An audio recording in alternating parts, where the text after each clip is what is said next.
Imagine stepping into a vast wilderness thousands of years ago, when forests stretched for miles and humans had none of the technology we depend on today.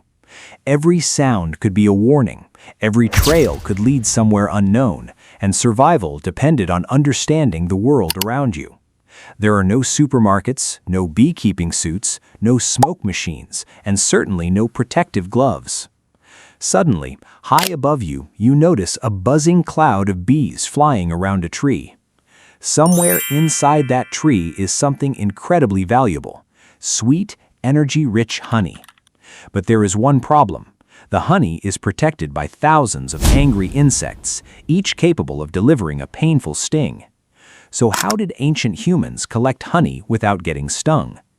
The answer is much more fascinating than simply walking up to a beehive and taking it. For early humans, honey was one of nature's most valuable foods. It was packed with energy, tasted sweet, and could be stored for later. Unlike many fruits, which appeared only during certain seasons, honey could sometimes remain inside a hive for long periods. But finding it was not easy. Wild bees could build their nests in hollow trees, cracks in rocks, caves, cliffs, and even underground spaces. Ancient people, therefore, had to become extremely good at reading the environment around them. One of the first skills they likely developed was simply following the bees. A person searching for honey did not necessarily have to discover the hive immediately.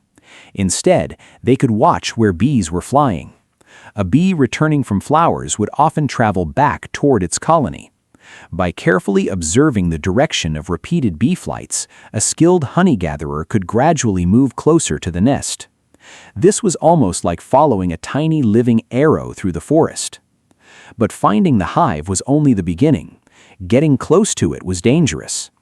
Bees defend their nests because the hive contains their young, food, and reproductive center. If a human suddenly attacked the colony, hundreds or even thousands of bees could become aggressive. So ancient honey collectors had to approach carefully and avoid unnecessary disturbance. This is where smoke may have become one of the most useful discoveries. People eventually learned that smoke could make bees less aggressive and easier to handle. We should be careful, however, about imagining that every prehistoric honey collector used a sophisticated smoker like modern beekeepers. The exact techniques used by the earliest honey gatherers are difficult to know. But evidence from traditional honey hunting cultures shows that smoke has long been an important way of reducing bee aggression during honey collection. Why does smoke help? When bees detect smoke, they often become less likely to immediately defend the nest. Smoke can interfere with their communication and defensive behavior, giving a honey collector a better chance to approach the honeycomb. In some situations, smoke may also encourage bees to prepare for the possibility that the colony needs to move, causing them to consume honey and become less focused on attacking an intruder. Now imagine the scene. A group of ancient humans has found a wild hive inside a hollow tree. One person may create smoke from burning vegetation or other available material. Another person approaches the nest carefully. The goal is not to fight the bees. The goal is to control the situation long enough to reach the honey. And this is where teamwork becomes important. Collecting honey from a dangerous wild hive would be much safer with several people rather than one person working alone. One person could produce smoke while another climbed, and others could wait below or collect the honey. If something went wrong, having other people nearby could make the difference between a successful hunt and a serious injury. Climbing was another major challenge. Bees often build nests high inside trees or on cliffs, which meant honey hunters sometimes had to climb surprisingly high. They had no modern ropes, ladders, or safety equipment. Instead, they could use natural features of the environment, branches, vines, stones, or simple tools to reach difficult places.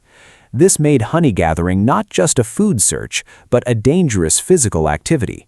Once they reached the hive, they still had to remove the honeycomb. They could use simple cutting tools made from stone, wood, or other hard materials to open the nest and separate pieces of comb. The honeycomb itself contained much more than liquid honey. It could contain wax, pollen, larvae, and other parts of the colony. Ancient humans would not necessarily waste these resources. Depending on the culture and environment, different parts could potentially be eaten or used. But here is something important. Ancient humans probably did get stung sometimes. The title asks, how did they collect honey without getting stung? But the real answer is that they could not completely avoid stings. Honey hunting was dangerous. Even with smoke, careful movement, and experience, bees could still attack. Ancient honey collectors likely learned through experience how to reduce the risk rather than eliminate it. And experience was incredibly valuable. Imagine a person who had collected honey dozens of times. They might recognize the sound of an active colony, understand where bees usually build nests, know which trees were likely to contain hollow spaces, and recognize when a colony was becoming aggressive. A younger person could learn by watching older and more experienced members of the group. Over generations, this knowledge could become part of the community's survival skills. There was also another advantage ancient humans had: patience. Modern people are used to getting food quickly, but for hunter-gatherers, food collection could require hours of searching, tracking, climbing, and waiting. A honey hunter might spend a long time simply watching bees before making a move. Rushing toward the hive would only increase the danger. Honey also had an unusual advantage compared to many other wild foods. It was extremely energy-dense. For people living without modern agriculture, a large amount of honey could provide a powerful burst of calories. That made the danger worthwhile when the reward was large enough. But humans were not the only creatures interested in honey. Bears, birds, insects, and other animals could also raid bee colonies. This meant that humans were competing with other animals for the same resource. In some environments, people could even learn from the behavior of animals.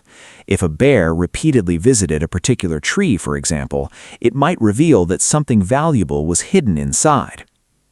Over thousands of years, these observations could have helped humans become increasingly skilled at finding and harvesting wild honey.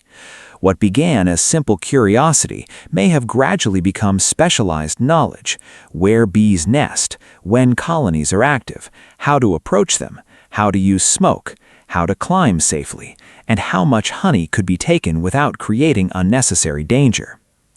And perhaps the most surprising part is that honey hunting may have existed long before modern beekeeping.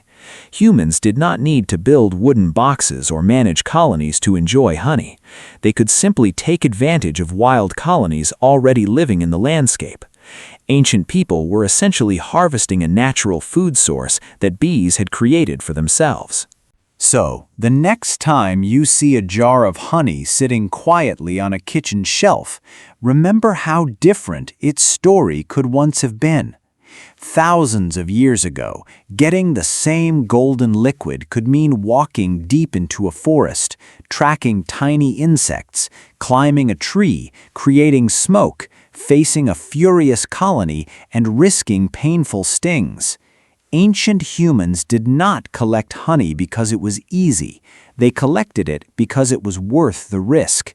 They watched nature, learned from experience, worked together, and developed clever ways to turn a dangerous encounter with thousands of bees into one of the sweetest rewards the wild could offer.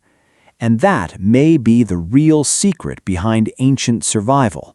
Humans did not have modern technology, but they had something just as powerful: observation, cooperation, patience, and the ability to learn from nature. Thanks for watching.